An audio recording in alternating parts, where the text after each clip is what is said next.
My sister used AI to fake a video of me trashing our parents' graves, so I ruined her whole career. 1 year later, she's back begging for my help. My sister is a social media star, and she let being famous go to her head. My sister, 24F, just became one of those Instagram famous people. It all began with silly dances she filmed with her friends, makeup tutorials where she talked nonstop, just random stuff she never expected to blow up. But one day she posted some stuff about how to style a white t-shirt in 5 different ways, and she's been pretty big ever since. Before I continue, you should probably know that my sister is the only family I really have. Our parents died in a fatal hit-and-run when I was 14, and my sister Leah was 19. Leah wasn't in college at the time, and had an apartment with a 5-year lease, so she filed for adoption and became my legal guardian. She quickly became my safe space, and I don't think there's anything in my life that Leah doesn't know about. So her presence isn't healing anymore. Heck, it's not even enjoyable, because she always insists on filming everything. I also completely understand the irony of me posting this on Reddit, but I just need someone to hear me out. Last year, on our parents' 5-year anniversary, I told Leah that I didn't want to do anything for it. Just sit inside, look at old photos, cry, and listen to Sam Smith. She didn't even look up from her phone while I spoke, so I asked her 10 times if she had heard what I said. When I forced her to repeat my sentence back to me, I was confident that my wishes would be respected. Boy, was I wrong. Because when I came home from college that day, I arrived to this huge celebration. You could have sworn it was my 60th birthday or something. There were so many guests that I couldn't even move without shoving past people. The front door was lined with red carpet. Everyone was dressed extremely fancy, and there were dozens of tables lined with gifts.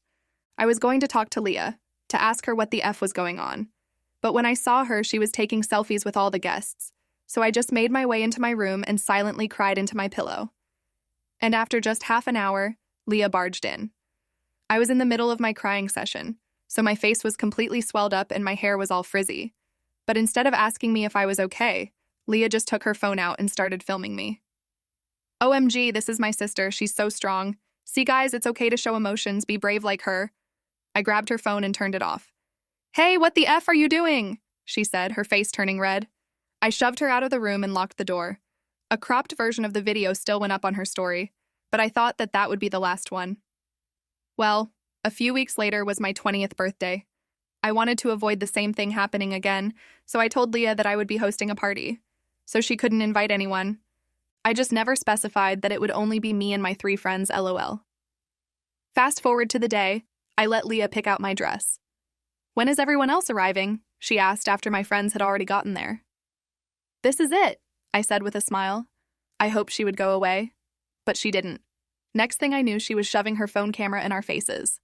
But this time, I couldn't just kick her out because it was an Instagram Live to over 2,000 people. That was my breaking point. You see, to me, my birthday is a way of honoring my parents. They always saw it as such a big celebration and did everything they could to make us happy. Balloon displays, inviting the whole family, not a dollar was spared into making sure the day really was ours. So when they died, I vowed to make sure every birthday was about them. And now Leah was ruining it. So I pretended to talk about my birthday celebrations to her followers. As soon as she was distracted, I grabbed her phone and locked myself in the bathroom. I went into Chrome and logged into her Instagram account through Google. The password was my name, LMAO. And that's when I did it. I permanently deleted her account without a second thought. A huge smile came onto my face and my intuition was screaming that I had done the right thing. Unfortunately, Leah didn't see things the same way. Because when I stepped out and showed her the screen, her entire face drained of color. She fell to the floor and started crying her eyes out. It was the most upset I'd seen her since our parents' funeral.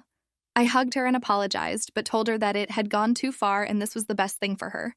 Suddenly, she nodded her head and agreed. Or so I thought. Because the next day, my phone was blowing up with texts. Everyone was asking how I could have done that. But by that, they didn't mean the Instagram thing. No. They were referring to a deepfake AI video my sister had sent around of me peeing on our parents' graves. I nearly threw up when I saw it. The video looked so real that if I hadn't known it was fake, even I might have believed it. The lighting, the angle, even the sound effects. It was horrifyingly convincing. My phone kept buzzing with notifications. Old high school friends, distant relatives, even my professors were messaging me. Some were concerned, others were disgusted. I tried explaining it was fake, but no one seemed to believe me. The damage was already done. I confronted Leah immediately. She was sitting on the couch scrolling through her phone like nothing had happened. When I asked her how she could do something so horrible, she just looked up at me with cold eyes. "You destroyed years of my hard work in seconds. Did you think there wouldn't be consequences?" she said, her voice eerily calm. I couldn't believe what I was hearing. This wasn't the sister who raised me after our parents died. This wasn't the person who held me through nightmares and taught me how to do my taxes. This was someone else entirely. Someone obsessed with followers and likes and views. Someone willing to destroy my reputation over an Instagram account. "You can tell everyone it's fake," I said, my voice shaking. "I could," she replied with a small smile. "But I won't. You should have thought about what would happen before you deleted my account." I went back to my room and locked the door. My phone kept buzzing with notifications. I turned it off and curled up on my bed, trying to figure out what to do next. How had things gotten so bad so quickly? And more importantly, what was I going to do now that my only family had turned against me? The sister I once knew seemed gone forever, replaced by someone I no longer recognized. I woke up the next morning to even more texts. My phone had been off all night, and when I turned it on, it was like opening the floodgates to hell. Over 200 messages, dozens of missed calls, and notifications from every social media app I had. I scrolled through them with shaking hands. Most were from people I barely knew, asking if I was okay or telling me I was disgusting. A few were from closer friends asking what was going on, but the worst ones were from my boss at the coffee shop where I worked part-time. "Don't come in today, or ever again. We can't have someone like you representing our business." I tried calling him back, but he didn't answer. I sent a long text explaining that the video was fake, that my sister had created it to get back at me, but all I got was a thumbs-down reaction. Just like that, I lost my job. The job that was helping me pay for textbooks and groceries while I finished college. I got out of bed and splashed cold water on my face. My eyes were puffy from crying all night. I looked like poop. I grabbed my laptop and searched for the video, hoping to find some way to prove it was fake. It had already been taken down from most platforms for violating community guidelines, but screenshots were everywhere. My face, clearly visible, doing something so vile that I couldn't even think about it without feeling sick. I tried calling my 3 closest friends, Marlo, Amanda, and Brian. None of them answered. I sent desperate texts to all 3, begging them to call me back, to let me explain. Amanda was the only one who responded, and her message made my stomach drop. "I can't talk to you right now. Leah showed us everything. Just get help, okay?" What did she mean by everything? What else had Leah shown them? I needed to know what I was up against. I walked out of my room, heart pounding, to confront my sister. Leah was in the kitchen making coffee, acting like it was just another day. She was already dressed in a cute outfit, hair perfectly styled, makeup done. She glanced up at me and had the audacity to smile. "Morning," she said, like she hadn't just destroyed my entire life. "What did you show my friends?" I asked, trying to keep my voice steady. She took a sip of her coffee.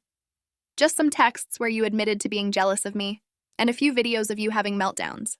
Nothing that wasn't true. Those are private, and you know damn well I never sent texts saying I was jealous of you." She shrugged.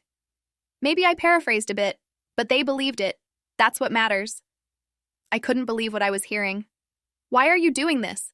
I deleted your stupid Instagram account, not your actual life. You can just make a new one." "And I did," she said, holding up her phone to show me a new profile.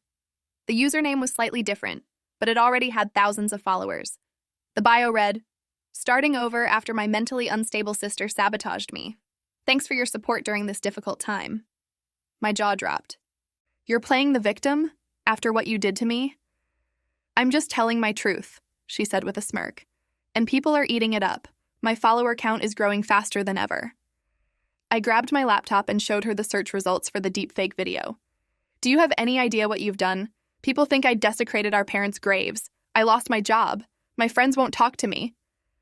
For a split second, I thought I saw regret flash across her face, but it was quickly replaced with cold indifference. "You should have thought about consequences before deleting years of my hard work." "It was an Instagram account," I shouted. "This is my actual life you're ruining." She just walked away, phone in hand, probably already planning her next post about her troubled sister. I went back to my room and tried to figure out what to do. I needed to prove the video was fake, but I had no idea how. I wasn't tech-savvy enough to analyze video metadata or whatever people do to prove deepfakes. I spent the next few days in a daze. I barely left my room except to use the bathroom or grab food when Leah wasn't around. I missed classes because I couldn't bear the thought of facing people who might have seen the video. My professors sent concerned emails asking where I was. I couldn't even bring myself to explain. On the fourth day, I got a group text from our extended family. It was from Leah, of course. She had sent a long message just to clear the air about what was going on between us. According to her, I'd been struggling with unprocessed grief for years, becoming increasingly unstable and jealous of her success. She claimed she'd been trying to help me, but that I refused therapy and lashed out instead. She even said I had a history of making up stories for attention. Our Aunt Janet, who lived a few states away and only saw us at holidays, replied immediately with sympathy for Leah and concern for my mental health. Everyone else chimed in too, offering Leah support and suggesting residential treatment facilities for me. Not a single person asked for my side of the story. They all just assumed Leah was telling the truth. I threw my phone across the room and screamed into my pillow. How had this happened? How had I become the villain in my own life? I needed to find a way to prove what Leah had done, but I had no idea where to start. The next day, I forced myself to go to class. I kept my head down and ignored the whispers and stares. After my last lecture, my professor asked me to stay behind. I thought she was going to ask about my absences, but instead she handed me a campus counseling brochure. "Several students have expressed concern about you," she said gently. "If you're going through something difficult, there are resources available." I nodded and took the brochure, too embarrassed to explain. As I was leaving, I overheard two students whispering, "That's the girl from the video, the one who peed on her parents' graves." Gross. How is she even allowed on campus? I ran to the bathroom and threw up. When I finally made it home, Leah was filming a Get Ready With Me video in the living room. She had set up ring lights and a tripod, transforming our shared space into her personal studio. "Hey guys, today I'm doing a soft glam look perfect for fall," she was saying to the camera. "I've been going through a really tough time with family stuff, as you know, but makeup has been so therapeutic for me." I walked past her without saying a word. She didn't even acknowledge me until she finished filming 20 minutes later. Then she knocked on my door. "I need to talk to you," she said when I opened it. "About what? How else you plan to ruin my life?" She rolled her eyes. "Don't be so dramatic. I wanted to tell you that I'm doing a collaboration with a mental health app. They're paying me to talk about family trauma and healing. I might mention you, but I won't use your name." "Are you serious right now? You're monetizing this? You're making money off of destroying my reputation?" "It's just business," she said with a shrug. "Nothing personal." "Nothing personal? You made a deep fake of me desecrating our parents' graves. How is that not personal?" She looked at me with cold eyes. "You deleted my account. I had brand deals lined up worth thousands of dollars. You cost me real money, so now I'm making it back. That's how the world works." After she left, I sat on my bed trying to process what was happening. The sister who had raised me, who had been my rock after our parents died, was now treating me like I was nothing. All because of social media fame and a few brand deals. It was like she'd become a completely different person. I opened my laptop and decided to do some digging. If Leah had created that deepfake, there had to be evidence somewhere. I knew she used her MacBook for most of her editing, but she always kept it locked. I needed to find a way to access it. My opportunity came the next day when she left for a content creation day at some hotel that had offered her a free stay in exchange for posts. As soon as she was gone, I went into her room. Her laptop was on her desk, but as expected, it was password protected. I tried a few obvious combinations, my name, our parents' names, her birthday, but nothing worked. Then I noticed her iPad on the nightstand. She sometimes left it unlocked because she used it mainly for reading scripts while filming. I picked it up, and to my relief, the screen lit up without asking for a password. I immediately opened Safari to check her browsing history. Bingo. There it was. Searches for best deepfake apps, how to make realistic deepfake, and free trial AI video creator. I took photos of the screen with my phone as evidence. Then I noticed her iCloud was synced to the iPad. I tapped on the Files app and found a folder labeled Content Backup. Inside were hundreds of videos, including raw footage she never posted. I scrolled through them quickly, looking for anything related to the deepfake. I didn't find the actual video, but I found something almost as damning: a screen recording of her using the deepfake app, with my face clearly visible as she manipulated the image. I was about to close the iPad when I noticed another folder labeled Strategy. Curious, I opened it and found a document titled Comeback Plan. It was a detailed outline of how to handle being canceled on social media, including fake therapy videos, charity appearances, and playing the victim. There was even a section about using family drama for sympathy points. My heart was pounding as I took more photos of everything I found. This was proof that Leah had deliberately set out to destroy my reputation after I deleted her account. It wasn't an impulsive act of revenge. It was calculated. She had planned it all. I heard the front door open and quickly put the iPad back exactly where I found it. I slipped out of her room and back into mine just as Leah called out that she was home. I sat on my bed, staring at the photos I'd taken, trying to figure out what to do with them. The next day, I got an email from my academic advisor asking me to come to her office. When I arrived, she looked uncomfortable. "We've received a concerning email from your group project partners," she said. "They're claiming you admitted to cheating on the assignment." "What? I never cheated. I didn't admit to anything." She turned her computer screen toward me. There was an email from my account, sent to my project group and CC'd to the professor, apologizing for copying portions of our project from an online source and asking for their forgiveness. "I didn't send that," I said, my voice shaking. "Someone must have hacked my account." My advisor looked skeptical. "The email came from your university account. It would be very difficult for someone to access that without your password." "It was my sister," I said, the realization hitting me. "She must have gotten into my laptop when I wasn't home." "That's a very serious accusation," my advisor said. "Do you have any proof?" I didn't, not of this specific incident. And I knew how it sounded, blaming my sister for everything bad happening to me. It was exactly what Leah wanted, to make me look unstable and paranoid. "We're placing you on academic probation while this is investigated," my advisor continued. "If the allegations are true, you could face expulsion." I left her office in a daze. This was getting worse by the day. Leah wasn't just content with ruining my social life. Now she was coming after my education too. I needed to stop her before she destroyed everything I had left. When I got home, I confronted her about the email. She was sitting at the kitchen table editing photos on her laptop.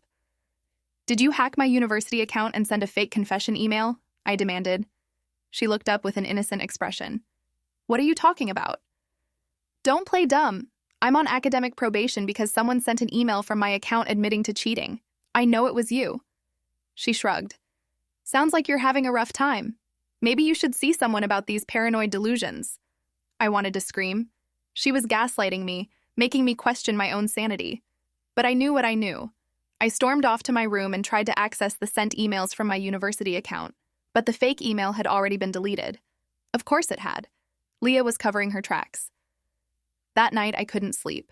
I lay in bed staring at the ceiling, trying to figure out a way out of this nightmare. Around 2 a.m., I heard Leah on the phone in the living room. I crept to my door and listened. "Yeah, my sister's a liability, but also great clickbait," she was saying to someone. "The mental health angle is really resonating with followers. My engagement is through the roof." No, she has no idea. She thinks I'm actually upset about the account deletion, but honestly, it was the best thing that could have happened. The sympathy from starting over has been incredible for my brand. I felt like I'd been punched in the gut. Leah wasn't just retaliating against me. She was actively using me as content. My pain and humiliation were just tools for her to gain more followers. Something inside me hardened in that moment. I stopped feeling hurt and started feeling angry. Really angry. I went back to my bed and opened my laptop. I created a new folder titled Proof I'm Not Crazy and started organizing everything I had. The photos of her search history, the deepfake app, the comeback plan. It wasn't enough yet, but it was a start. The next day, I noticed something interesting. Whenever Leah was home, our Wi-Fi seemed slower than usual. I checked our router settings and saw that her devices were using most of the bandwidth. That's when I remembered that we shared the same network, and her computer automatically backed up to our home cloud storage. I accessed the storage from my laptop and found gigabytes of her files. Most were just photos and videos for her social media, but buried among them were folders labeled with dates. I opened one from around the time of the deepfake incident and found the original video file, along with editing logs that showed exactly how and when it was created. But that wasn't all. I also found videos of Leah practicing crying on camera, multiple takes of her looking sad, wiping away tears, and talking about how difficult things were with her troubled sister. It was all an act. Every emotional moment she shared online was rehearsed and calculated for maximum engagement. I downloaded everything and added it to my evidence folder. Then I found emails between Leah and various brands, including the mental health app she'd mentioned. In one exchange, she pitched them a redemption arc story about helping her sister through a mental health crisis, a crisis she had manufactured herself. Over the next few days, I quietly gathered more evidence. I installed a screen recording app on my phone and started documenting every interaction with Leah. I saved every text, every email, every social media post she made about me. I even found a GoFundMe she had started for our Aunt Janet's medical expenses that didn't exist. Aunt Janet had no idea Leah was collecting money in her name. The more I discovered, the clearer it became that Leah's entire online presence was built on lies. She wasn't just manipulating me, she was manipulating everyone. Her followers, our family, brands that paid her, all of them were being deceived. I compiled everything into a comprehensive document with timestamps, screenshots, and links to original files. I included metadata that proved when files were created and modified. I wrote a clear, factual summary of events without emotional language or accusations. Just the facts, backed by evidence. Then I made 5 copies of the folder and sent them to key people. My academic advisor, my closest friend Amanda, who had ghosted me, my old boss at the coffee shop, Aunt Janet, and the dean of students at my college. I didn't make any demands or ask for anything. I just included a short note. This is the truth. Do with it what you will. For 2 days, nothing happened. I went to classes, kept my head down, and avoided Leah as much as possible. She seemed oblivious to what I had done, still filming content and posting about her healing journey, while subtly implying I was unstable. Then, on the 3rd day, my phone rang. It was my academic advisor. "I've reviewed the materials you sent," she said. "We're removing you from probation immediately. The evidence clearly shows you were not responsible for that email." An hour later, my boss from the coffee shop texted me, "Position's still open if you want it. Sorry for jumping to conclusions." By evening, Amanda had sent a message. "I am so sorry. I should have known better than to believe those screenshots. Can we talk?" Aunt Janet called next, furious about the fake GoFundMe. She promised to set the record straight with the rest of the family. I felt a weight lifting off my shoulders. People were finally seeing the truth, but I knew the hardest confrontation was still to come. That night, Leah burst into my room at 2 a.m., her face contorted with rage. She was holding her phone, which showed an email from a major brand canceling their partnership due to concerns about authenticity and ethical practices. "What did you do?" she screamed, lunging toward me. I remained calm. "I didn't do anything. You ruined your own life. I just showed them what it looked like." She grabbed my laptop off my desk and raised it like she was going to smash it. I didn't flinch. I knew it didn't matter anymore. The truth was already out there, backed up in multiple places. "Go ahead," I said. "Break it. It won't change anything." She lowered the laptop, her hands shaking. "You have no idea what you've done. This was my career, my future." "And what about my future?" I asked. "You were willing to get me expelled, lose my job, and turn everyone against me. All for what? More followers? Brand deals?" She didn't have an answer for that. She just stood there, breathing heavily, looking lost. For a moment, I saw a glimpse of the sister who had raised me after our parents died. But that person was long gone, replaced by someone consumed by likes and views and sponsorships. "I want you to move out," I said quietly. "I've already talked to the landlord about removing your name from the lease." "You can't do that," she sputtered. "This is my apartment too." "Actually, I can. The landlord reviewed the security camera footage from the hallway, the one that caught you screaming and trying to attack me just now. He's concerned about tenant safety." Her face paled. I hadn't even known there were cameras in our building until the landlord mentioned them when I called about changing the lease. Sometimes luck works in your favor. "Where am I supposed to go?" she asked, suddenly looking very young and scared. "That's not my problem anymore," I said. "You made your choices. Now you have to live with them." The next morning, I woke up to news that Leah's new Instagram account had been taken down. Several brands had publicly pulled their partnerships with her, citing misleading campaigns and evidence of manipulation. The mental health app she'd been working with released a statement saying they were committed to authentic advocacy and would be more careful about vetting partners in the future. Leah moved out 3 days later. She didn't say goodbye. She just packed her things and left while I was at class. The apartment felt strangely empty without her, but also peaceful. For the first time in months, I could breathe without wondering if I was being recorded or manipulated. My next birthday came around a few months later. I celebrated it quietly, just me, a few old photos of my parents, Sam Smith playing in the background, and a cake I made myself. No cameras, no performances, no fake emotions for strangers on the internet, just genuine remembrance of the people I'd lost and gratitude for having survived what came after. That evening, I received a card in the mail from my boss at the coffee shop. Inside was a handwritten note. People who tell the truth always lose the loud part of the battle, but they win the lasting one. I pinned it above my desk as a reminder that sometimes the hardest path is the right one. I still miss the sister who raised me after our parents died. I probably always would. But I wouldn't trade my truth for her lies, no matter how pretty they looked on Instagram. The next morning, I woke up feeling different. Not better exactly, just clearer. Like I'd been swimming through mud for months and finally reached solid ground. I checked my phone and saw a text from Aunt Janet saying she'd called several other family members about the fake GoFundMe.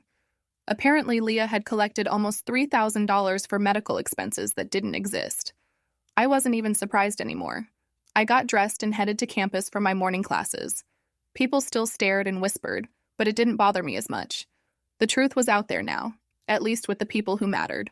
Rome wasn't built in a day, and my reputation wouldn't be fixed overnight either. When I got home that afternoon, Leah was packing a suitcase in the living room. She didn't look up when I walked in, just kept folding clothes with quick, angry movements. The apartment was weirdly quiet without her usual filming setup. No ring lights, no tripod, no carefully arranged aesthetic background. "So you're really kicking me out," she said finally, still not looking at me. "After everything I did for you." I set my backpack down and leaned against the wall. "You mean raising me after Mom and Dad died? Or ruining my life over an Instagram account? Because those are two very different things." She slammed the suitcase shut. "You have no idea what I gave up for you. I could have gone to college. I could have had a normal life. Instead, I was stuck being your mom at 19. That stung, but I didn't let it show. Nobody forced you to become my guardian. You could have let me go into foster care. And what kind of person would that have made me?" She finally looked at me, her eyes red-rimmed but dry. "Everyone would have thought I was selfish and horrible." And there it was, the first hint of what had been beneath the surface all along. Leah had taken me in partly out of love, yes, but also because of how it would look if she didn't. Image had always mattered to her, even before Instagram existed. "Where will you go?" I asked, not because I was reconsidering, but because despite everything, I still cared. Emma offered me their spare room for a while. Emma was one of her influencer friends who lived downtown. "I'll figure something out after that." I nodded and started walking to my room.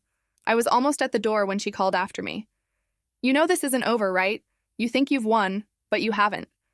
I turned back. "It's not about winning, Leah. It's about stopping you from destroying my life." "Your life?" she scoffed. "What about mine? Brands are dropping me left and right. My account is gone. Again. Do you have any idea how hard I worked for all that?"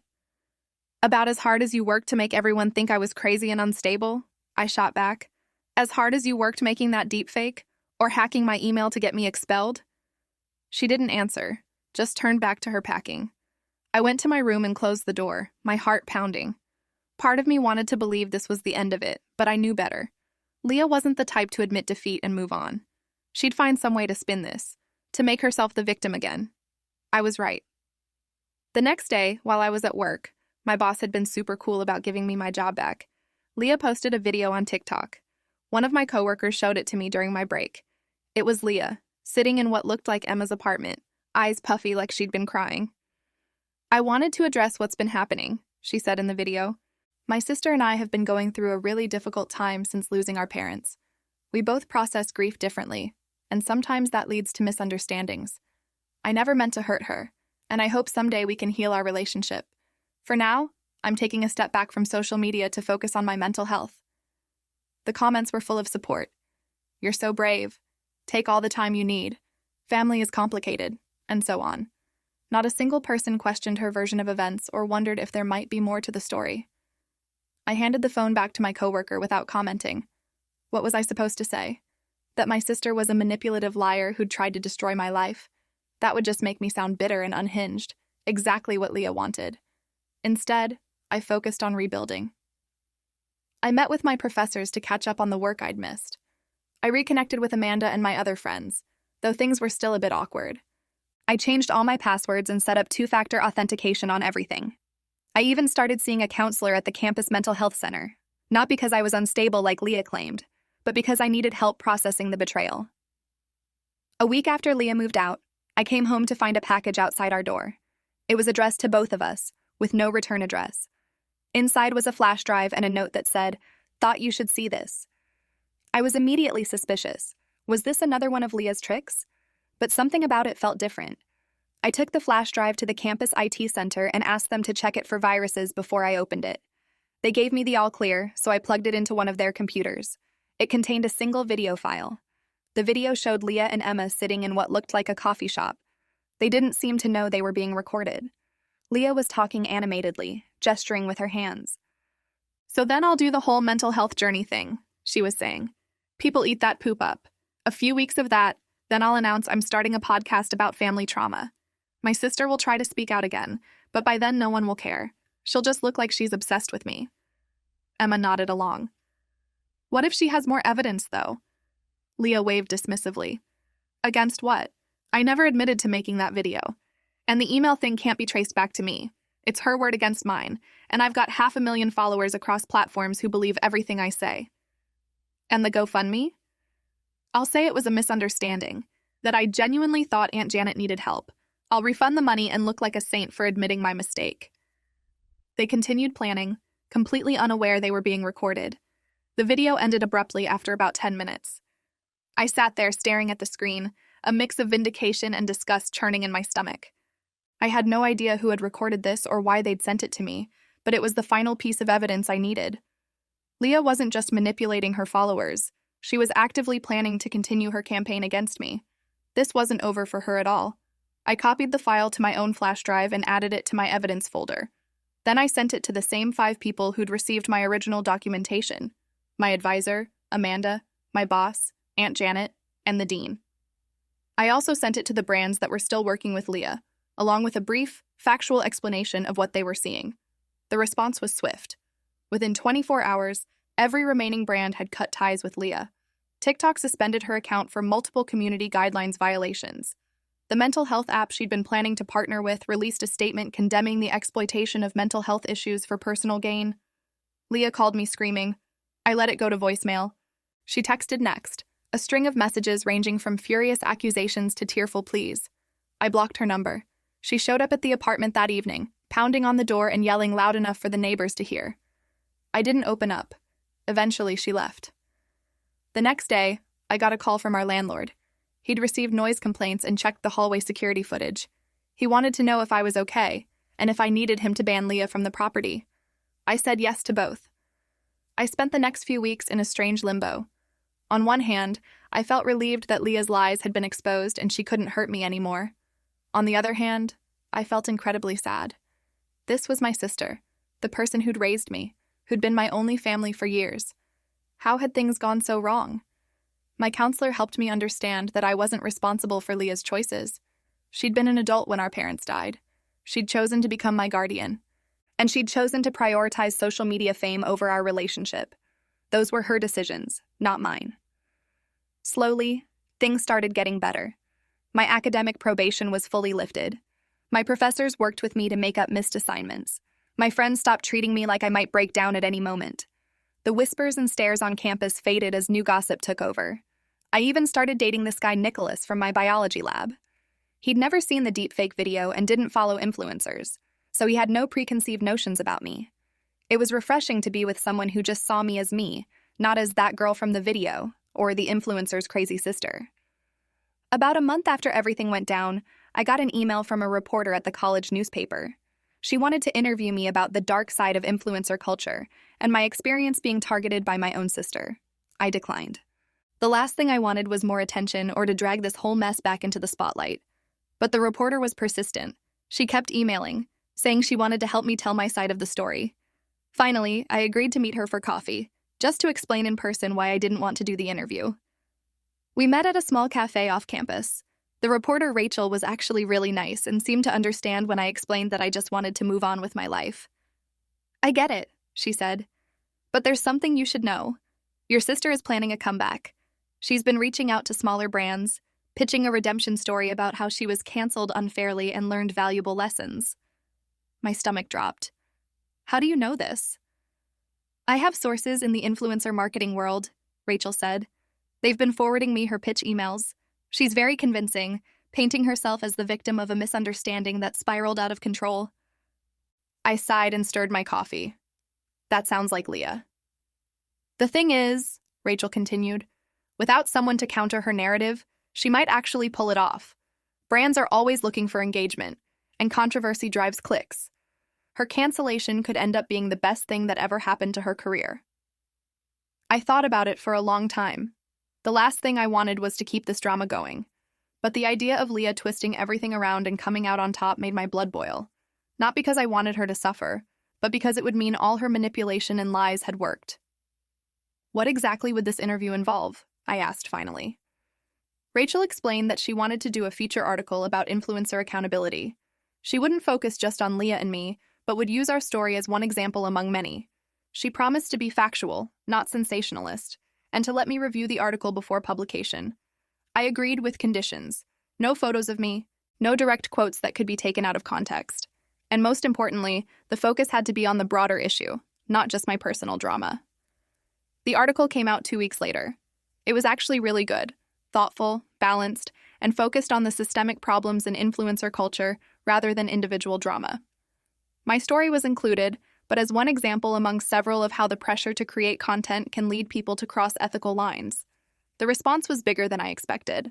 Other college newspapers picked it up, then some smaller online publications. It sparked discussions about authenticity, boundaries, and the real-world consequences of social media behavior. People shared their own stories of being manipulated or exploited by influencers. Leah's attempted comeback fizzled out before it really began. Brands became warier of working with influencers who had questionable histories.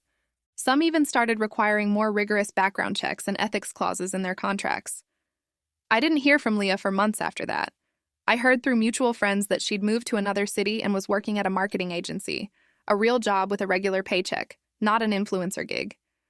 Part of me hoped she was finding some perspective away from the constant pressure of content creation. Then, on the 1-year anniversary of our parents' death, I got a letter in the mail. Actual snail mail, handwritten on real paper. It was from Leah. "I've been in therapy," she wrote. "Real therapy, not the kind I faked for content. I'm starting to understand how messed up everything got. I'm not asking for forgiveness or a relationship. I just wanted you to know that I see now what I did, and I'm sorry. I hope you're doing okay." She included her new address, but no phone number or email. No pressure to respond. Just an acknowledgement and an apology. I didn't write back right away. I needed time to process my feelings. I was glad she was getting help, but one letter couldn't undo months of manipulation and betrayal. Trust, once broken, doesn't mend easily. On my birthday, I did exactly what I'd wanted to do the year before. I sat in my apartment, now officially just mine, lease renewed in only my name, looked at old photos, cried a little, and listened to Sam Smith. I made myself a small cake and blew out a single candle. No cameras, no audience, no performance. Just me, honoring my parents in my own quiet way. Later that evening, I wrote a short reply to Leah. I didn't pour my heart out or rehash old wounds. I just said I was glad she was getting help, that I was doing okay, and that maybe someday we could talk again. Not now, but someday. I don't know if we'll ever rebuild our relationship.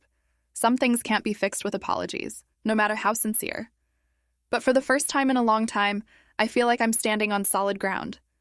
My life is my own again, not content for someone else's social media, not a subplot in someone else's story. Just mine, to live however I choose. And right now, I choose peace.